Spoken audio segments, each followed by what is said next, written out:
سلطنت عثمانیہ کے ایک بادشاہ سلطان سلیمان کربلا معلیٰ کی زیارت کے لیے گیا. کربلا معلیٰ کی زیارت کے بعد نجف اشرف کا ارادہ کیا. جیسے ہی نجف اشرف میں داخل ہوا اور جیسے ہی اس کی نظر امام امیر المومنین کی قبر پہ پڑی, گھوڑے سے نیچے آ گیا کہ پیدل چلو, امیر المومنین کی قبر کی زیارت کرنی ہو تو پیدل چلو. یہ مولا کی ہیبت تھی, کتنا بڑا سلطنت کا بادشاہ ہی کیوں نہ ہو, لیکن جب وہ علی کے دروازے پہ آئے گا تو اپنے آپ کو چھوٹا کر کے آئے گا. بادشاہ گھوڑے سے نیچے اترا کہ علی کی بارگاہ میں جانا ہے تو پیدل چلو. اس کا ایک وزیر تھا یا لشکر کا سردار تھا, ناصبی تھا, اہل بیت کا دشمن تھا. آیا اور آنے کے بعد کہ سلطان سلیمان یہ کیا کر رہے ہیں آپ, گھوڑے پہ سوار ہو جائیں. کہ کیوں؟ کہ جس کے پاس جا رہے ہو معاذ اللہ وہ مردہ سلطان ہے, تم زندہ بادشاہ ہو, تم گھوڑے پہ سوار ہو, یہ خامخواہ تم کیوں عزت دے رہے ہو؟ وہ مر چکے, تم تو زندہ ہو, تم بادشاہ ہو. معاذ اللہ ثم نعوذ باللہ, تم تو ان سے افضل ہو, وہ تو دنیا سے چلے گئے.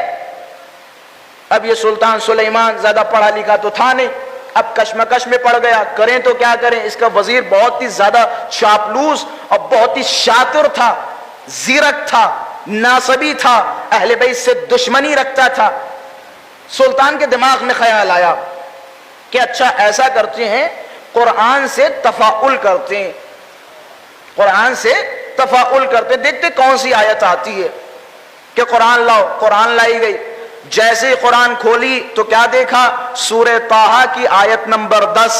کیا خدا فرما رہا ہے؟ فَاخْلَعْنَ عَلَيْكَ إِنَّكَ بِالْوَادِ الْمُقَدَّسِ طُوًى, اے موسیٰ اپنی چپلوں کو اتار دو, تم وادی مقدس میں داخل ہو رہے ہو. اب بادشاہ نے جیسے ہی وہ آیت دیکھی وزیر کی طرف خطاب کیا کہ پہلے تو میں صرف گھوڑے سے اترا تھا, اب تو ہم سب کو چپلیں بھی اتارنی پڑیں گی. کہ تم کسی عام دربار میں نہیں جا رہے, کسی عام گھر میں نہیں جا رہے, اس گھر میں جا رہے ہو کہ اذن اللہ ان ترفع, اس گھر میں جا رہے ہو جس کی دیواروں کو بلند کرنے کا خدا نے حکم دیا ہے. اس گھر میں داخل ہو رہے ہو جہاں صبح و شام تقدیس ہوا کرتی ہے, جہاں ملائکہ کا نزول ہوتا ہے. اس گھر میں جا رہے ہو جہاں آئے تطہیر نازل ہوئی. اس گھر میں جا رہے ہو جہاں مسلسل جبرائیل کی آمد ہوا کرتی تھی. یہ وہ دروازہ, یہ وہ گھر ہے. یہ بہت سارے بادشاہوں کے قصے اور واقعات آپ نے سنے ہوں گے. بہت سارے لوگوں نے ارادہ کیا کہ مولا کے بارگاہ میں کسی نجس شے کو داخل کریں.